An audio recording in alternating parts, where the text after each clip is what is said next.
I hope you're doing great and ready to hone your skills. So let's jump in and make the most of this practice session. So here comes our first practice question, which says, what is a regular polygon? So now I hope you know that regular polygon is a polygon with equal sides and equal angle, right? And then name of a regular polygon having three sides. So which polygon is that? Do you remember? That is equilateral triangle. And regular polygon having four sides is square, and regular polygon having six sides is regular hexagon.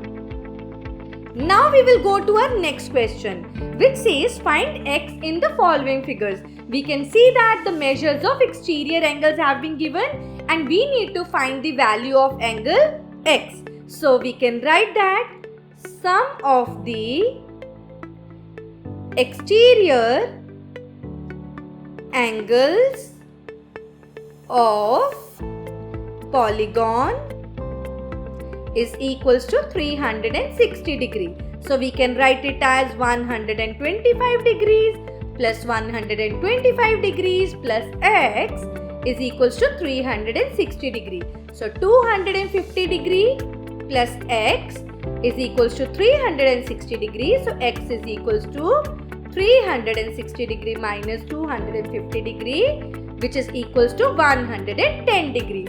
We will go to the next question. Here also we have been given the exterior angles and this is 90 degree, right? And what will this be? We have not been given this one. So we know that the interior is 90, so exterior is also 90. Why? Because this is making a straight angle, right? So let's do it together. 90 degree plus 60 degree plus 90 degree plus x plus 70 degree is equals to 360 degree. So we know that 90 plus 60 is 150, 150 plus 90 is 240, 240 plus 70 is 310. So this is 310 degree plus x is equals to 360 degree. Then x is equals to 360 degree minus 310 degree, which is equals to 50 degree. Isn't it easy? Let's go to our next question. How many sides does a regular polygon have if each of its interior angle is 165 degree?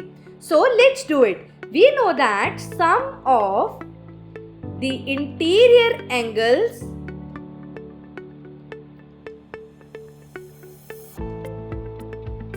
of regular polygon is equals to n minus 2 multiplied by 180 degree.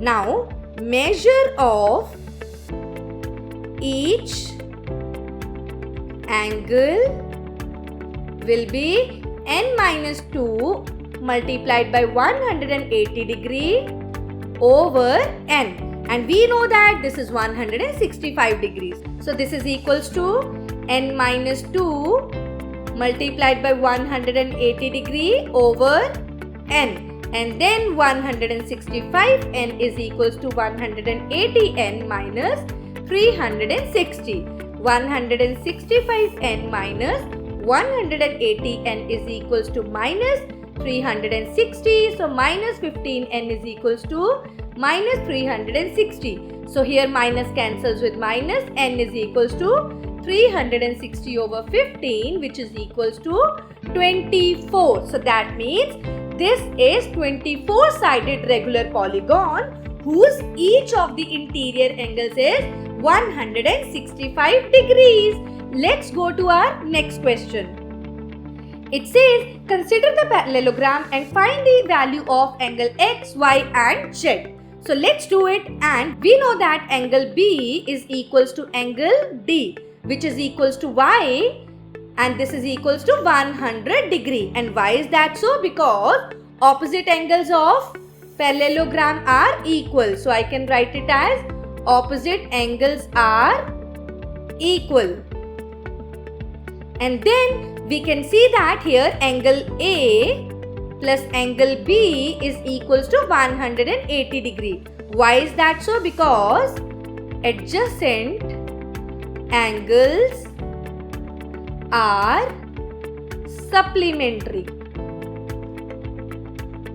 So we can say that here angle A is Z plus 100 degrees is equals to 180 degrees. So Z is equals to 180 degree minus 100 degrees equals to 80 degree. So here we have the value of angle Z also, which is 80 degree, and you can say that angle A is equals to angle C, which is equals to angle X also, which is equals to 80 degree. So value of X is also 80 degree. And why am I saying that these are equal? Because again I can say that opposite angles of parallelogram are equal, right? Opposite angles are equal.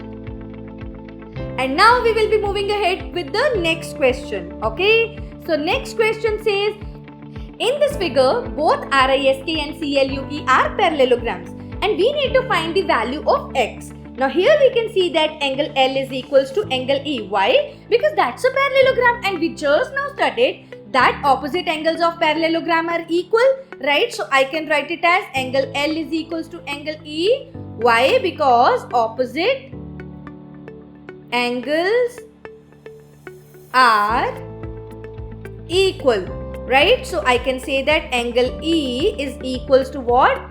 70 degree. Now we want to find angle S. Now for that we know that angle S is equals to angle R because again opposite angles are equal. Now what is this angle R? We need to figure it out. So you know, in the parallelogram RISK, angle K plus angle R will be 180 degree. Why? Because adjacent angles are supplementary in parallelogram. So you will write it as angle K plus angle R is equals to 180 degree because adjacent angles are supplementary. Yeah. And now angle K is 120 degree, angle R we don't know. So this is equals to 180 degree. So angle R is equals to 180 degree minus 120 degree, which is equals to 60 degree. Now angle R is equals to angle S because again opposite angles are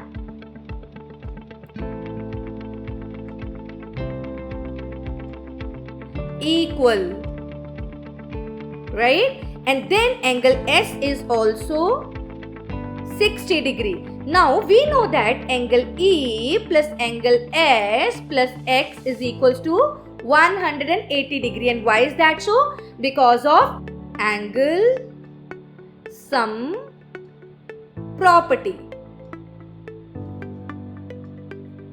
Now next is, here we know that angle E is 70 degree, this is 60 degree, X is something we need to find, this is equals to 180 degree. So 130 degree plus X is equals to 180 degree. So X is equals to 180 degree minus 130 degree is equals to what? 50 degree. So we have completed this question also so easily. Now we will go to the next question which says find the measure of angle P and angle S if SP is parallel to RQ. Now we know that SP is parallel to RQ. That means this line is actually a transversal, right? So this will also be a transversal, right? So in that case, what can we say?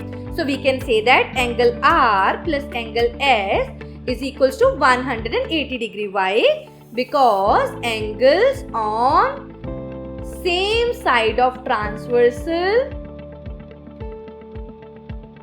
are actually supplementary, right? So now angle R is 90, angle S we need to find. This is equals to 180 degrees. So angle S is equals to 180 degree minus 90 degree, which is equals to 90 degree. Now similar is the case with angle P plus angle Q also, right? Because these are also the angles on the same side of transversal. So I can write it as angle P plus angle Q is equals to 180 degree. Angle P is something we need to find. Angle Q is 130 degree. This is equals to 180 degrees. So angle P is equals to 180 degree minus 130 degree, which is equals to 50 degree. I hope you are clear with this question also.